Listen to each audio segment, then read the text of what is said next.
Art is displayed in many different ways, but usually the viewer has to go to the art, whether to the museum, the gallery, the book, or the wall in somebody's home. Increasingly, communities in Southeast are changing the way they're displaying art. Perhaps it all began with our first residents erecting and displaying artistic and decorative totem poles. But regardless of the origin, today, public art is very visible art and very available art, whether walking on a sidewalk, driving down the street, or standing in a state courtroom. It's based on a legend, a Haida legend, and I think there's probably a Klinka legend of a similar nature about Raven discovering mankind in a clamshell. And it has to do with Raven flying down onto a beach and having his fill of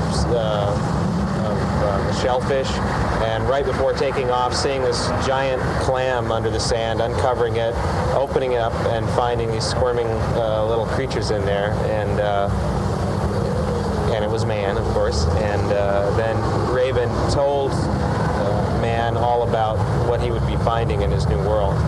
This is a state-of-the-art school, and right now we have a set of 4 killer whales, kind of a small pod of killer whales in the main foyer of the school.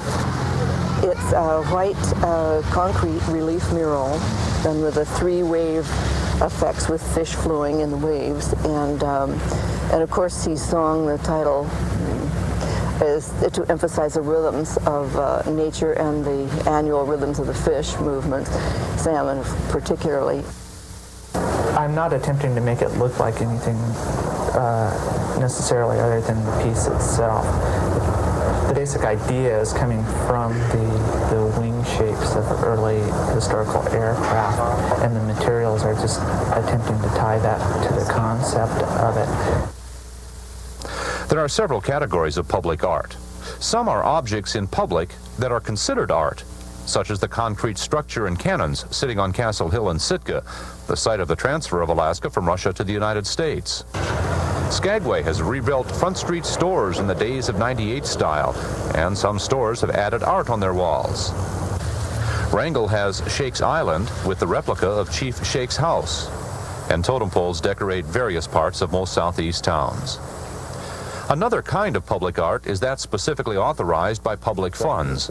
Representative Mike Miller of Juneau introduced the bill that provides 1% of the cost of state-constructed buildings be used for art. And I think it's been a marvelous success.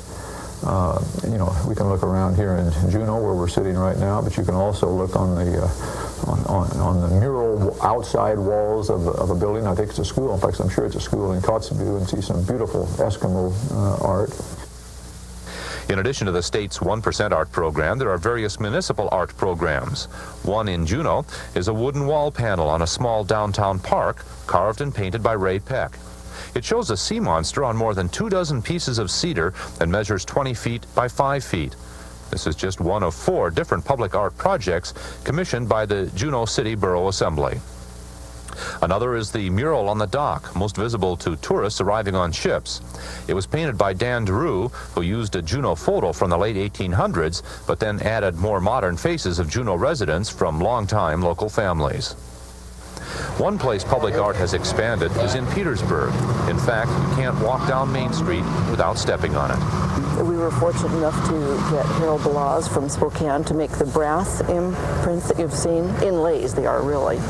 And those designs were made specifically for Petersburg, as anyone who looks at them notices. And anyway, that's just kind of traditional to consider sidewalks important, and since we were doing a lot of sidewalks here, why, that's what came along. Being called fisk, which is Norwegian for fish, and it's a vertical sculpture with a fountain which splashes down on all these different fish forms that are connected in a rather large oval, and they're arranged within this. And there's this herring screen, what the artist Boyson called a herring screen. Many of the stores on Petersburg's main street use a traditional Norwegian art form called rosemalling on their fronts.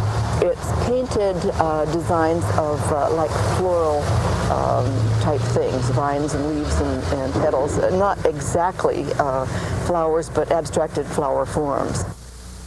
A striking mural covers the street side wall of the Ketchikan Community College's Robertson building. It's 120 feet long, 70 feet high, and called The Return of the Eagle. It was started in 1978 with 25 people assisting muralist Don Berry.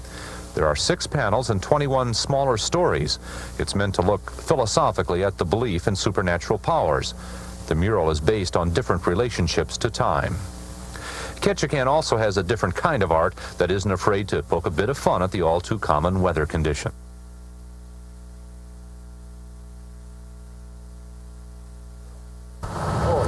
Juneau has a variety of public art pieces. One of the most visible is located in Marine Park, the gathering spot for most tourists in the summer season. The bronze sculpture by Ed Way was commissioned by the city and borough during a local centennial and dedicated to the miners who established Juneau and made it grow. The sculpture shows miners using a compressed air machine that allowed greater quantities of ore to be processed. As public art increases, there will likely be increased controversy over some of the results. Nimbus in Juneau, right across from the Capitol, drew enough criticism that eventually legislators formally asked that it be moved. I think, unfortunately, what's happened here in Alaska is that controversy, that word is now thought of negative. It's looked at in a negative context with the Art in Public Places program, because people, for the most part, do not understand that they're really, to have a wonderful piece of public art really has a lot to do to help the esteem of the community, to build up, it's just a visual impact. And that impact is what public art is all about, whether it's for the resident or for the visitor. I think we all agree that nature's beautiful enough, but humans seem to always have wanted to put their own decorations and stamps and interpretations on life and nature.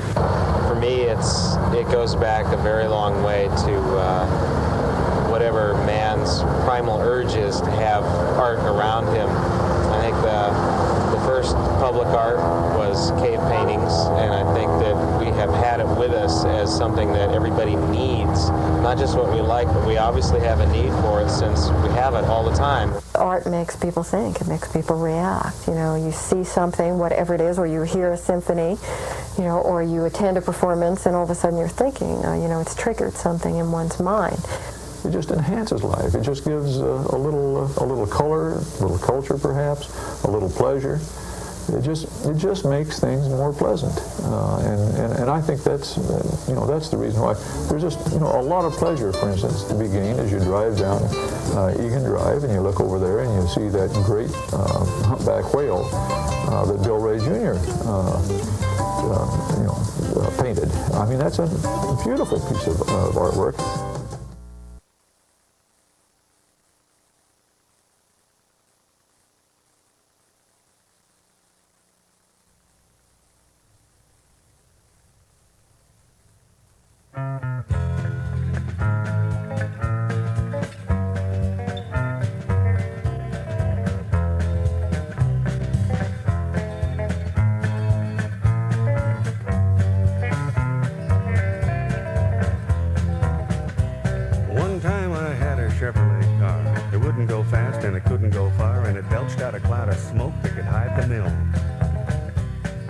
Things got worse as time came to pass. I'd fill up the oil and just check the gas, and the damn thing had shaken and shimmy just standing still.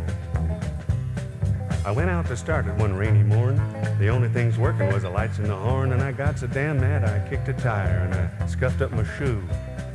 Porky Bakar, he come on the scene and he stared at me and my machine and said, "Boy, you use my truck. Her name is Blue." Well, things went fine for quite a spell. Me and old Blue just drove like hell until one day her shift stick had started acting queer. I mean, Blue drove fine, but the shift was loose, like pulling on the beak of a long-necked goose. It was all limp and floppy, like a pretzel soaked up in beer. So I got on the telephone, and I called up Porky. He'd been doing some welding on his backhoe, ran out of acetylene. Never thought he'd run out of acetylene. But I said, "Porky Oliver Bakar, I'm calling you, 'cause I think that I just heard old Blue. I'm hoping and praying that it ain't too bad, but I don't know what to do. So Porky Oliver Bakar, I'm calling you." And old Porky, he just said, "Oh, well, I know our shifter's loose a bit, but she just likes you to play with it. It gets her all hot and bothered and makes her squeal. So I played with her shifter like I was told, until one night I tried it when my hand was cold, and she shivered and she quivered and she threw off her left front wheel. So I got back on the telephone again, and I called up Porky. He just sat down to a nice supper patty fixed up for him. Little lobster, little crab, some black cod. Porky Oliver Bacar, I'm calling you, 'cause I think that I crippled up old Blue. I'm hoping and I'm praying that it ain't too bad, but I don't know what to do.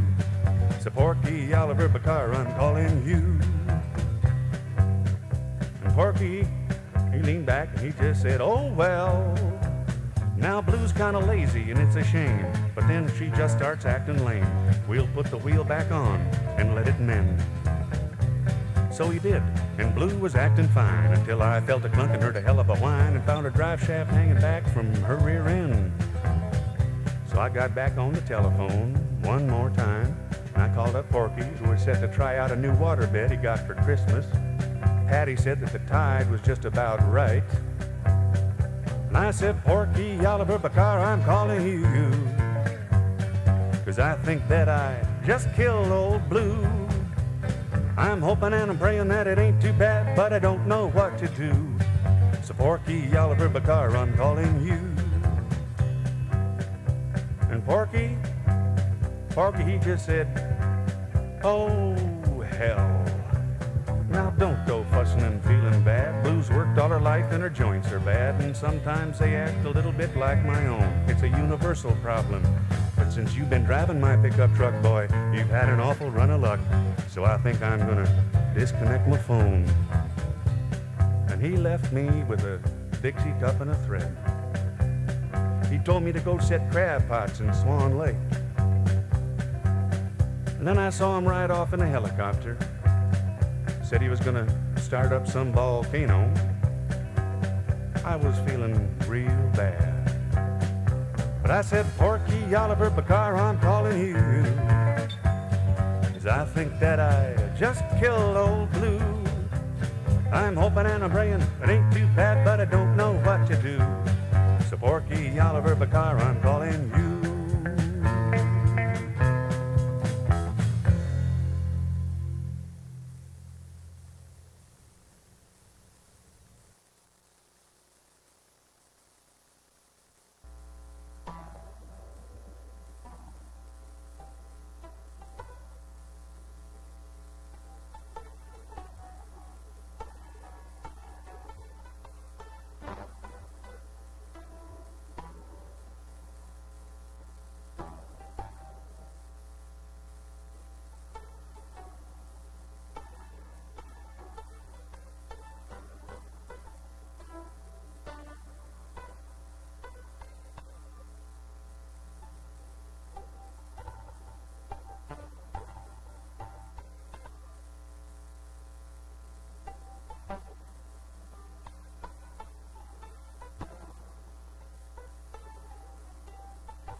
Some time ago, the Alaska legislature required that 1% of the cost of constructing public buildings be set aside for art in public places. As a result, walls and plazas that used to be empty and used to be bare are now holding the end result of the creative process. When this new addition was put on the Juneau airport, money was thus set aside for art in this public place. For 4 months, Rain Country cameras followed this creative process from the first stirrings to the final congratulatory cup of champagne. I'm not attempting to make it look like anything necessarily other than the piece itself. The basic idea is coming from the wing shapes of early historical aircraft, and the materials are just attempting to tie that to the concept of it, and also the metallic paints, golds and silvers and coppers that I'm using are all kind of a high-tech types of feelings and materials. Basically, I came up with I wanted to relate it to flying and to construction of early aircraft because I was visually attracted to some of the early aircraft designs from some of the books that I got when I started thinking about this project. And also some of the sculpture and painting work that I'd been doing in the last couple of years was kind of a direct carryover just from a graphic point of view into some of the early aircraft designs. After I received the prospectus from the State Arts Council for the 1% project, I went out to the airport and looked at the space and looked at the new addition to the building and got a feel for the colors and the design of the building. And I was thinking about aircraft or something that would be related to the space.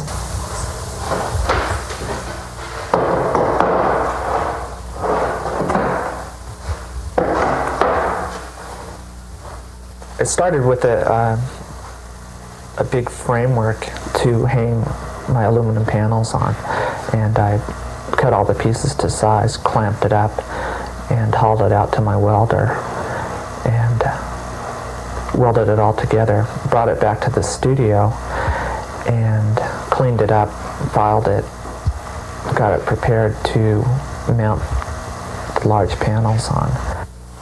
Then I did a lamination process, which was fairly interesting. I got a recipe from a painting conservator in Colorado. It's a wax resin mixture that I mixed up and applied hot to both the backside of the canvas and to the aluminum. And then I took a torch and melted the wax on the aluminum panel down to smooth it out and level all the ridges from the brush marks, and laid my canvas onto it and ironed the whole piece into place. The next step that I went through was to paint the canvas out, my rough kind of undercoating drawing that the aluminum work would follow. And after I had an undercoat painted, I started laying all the aluminum out onto the panels in the design that it would eventually be at, and bent all the bars, clamped everything together with about 40 or 50 clamps, and when it was where I wanted it to be, I hauled it back out to the welder and tacked it into place, brought it back to the studio, figured out how to fasten it to the aluminum, and then about 6 of us lifted it up and put it on the easel and rolled it into the place for me to start doing some of the finish coat of the painting. The 1% for Public Art program is a state program, and I think also in the city now, that takes 1% of building construction cost and design cost and gives that towards decoration or filling art, putting art in these different public buildings. So on this project, they had a couple projects going into the airport, one by Bill Ray and one by me. I'm not even sure whether to classify it as a painting or a sculpture or a relief painting, or I'm really not sure. I haven't really seen anything like it, and I would be surprised if anyone else has exactly. It's definitely from an abstracted point of view.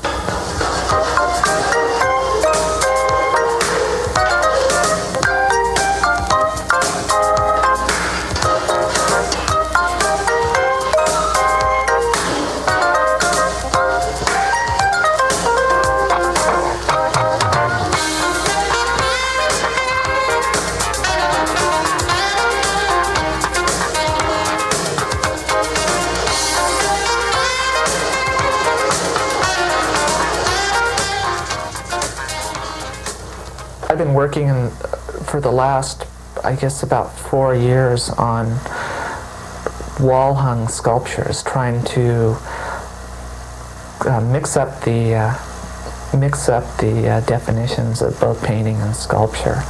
I'm interested in having things that are flat on the wall, but also are projecting from the wall. And I'm real interested in the idea of shadow, illusionary line that's caused by something other than an act that I necessarily can dictate. Going just fine. Okay, level it out.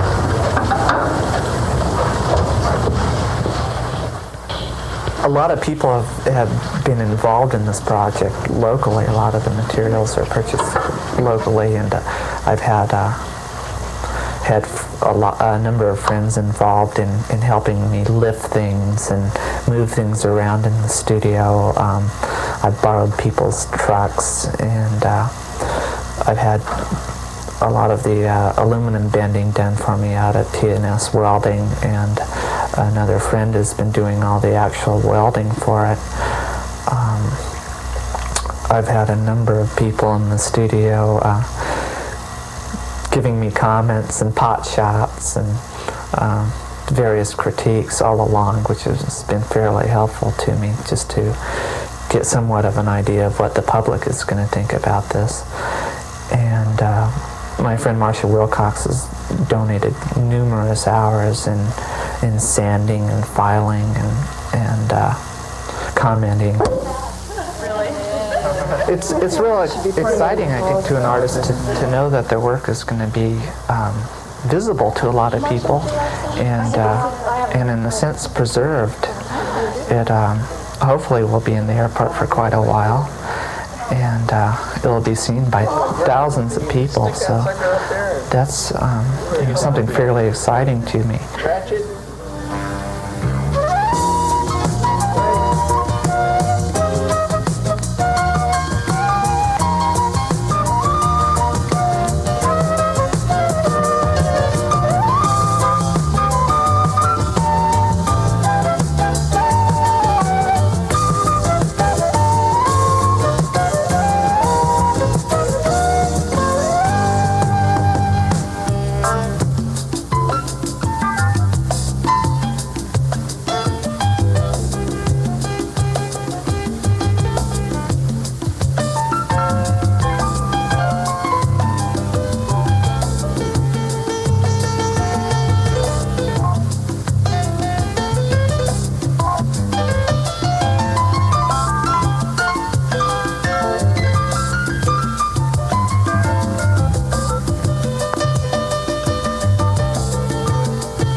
headed south from Alaska, and when I reached BC, I rode the trains and I met a girl who meant the world to me.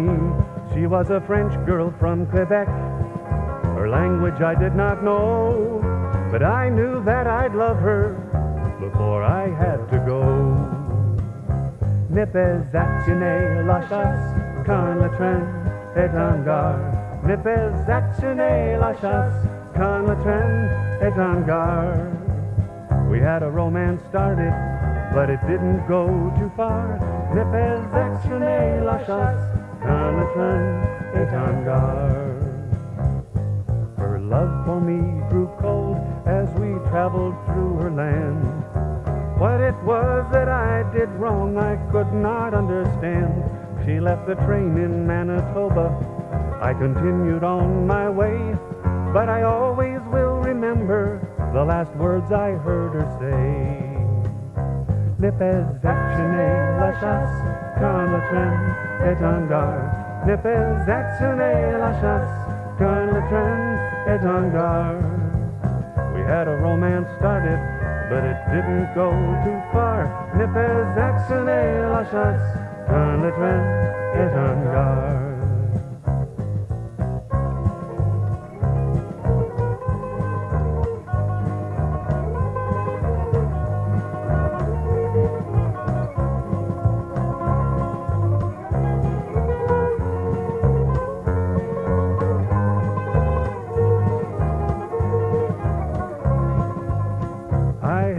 South from Alaska, and when I reached BC, I rode the trains and I met a girl who meant the world to me. She was a French girl from Quebec. Her language I did not know, but I knew that I'd love her before I had to go. Ne peux actionner la chasse quand le train est en gare. Ne peux actionner la chasse quand le train est en gare. We had a romance started, but it didn't go too far. Ne peux actionner la chasse quand le train est en gare. Ne peux actionner la chasse quand le train est en gare. Ah, ne peux actionner la chasse quand le train est en gare.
while till you've gone away.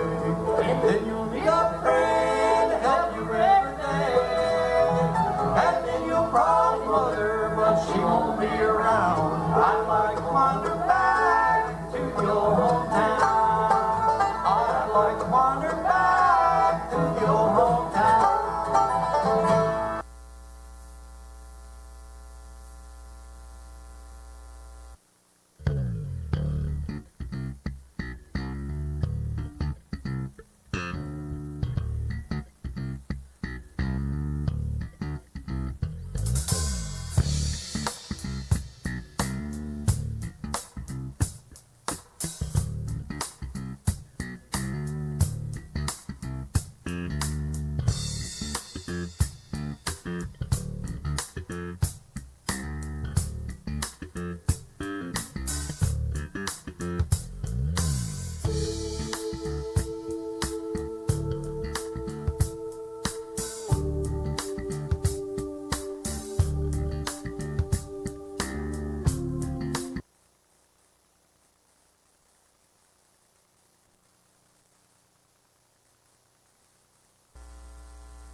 Stars of gold on a field of blue, Alaska's flag, may it mean to you the blue of the sea, the evening sky, the mountain lakes and the flowers nearby, the gold of the early sourdough dreams, the precious gold of the hills and streams, the brilliant stars in the northern sky, the Bear, the Dipper, and shining high, the great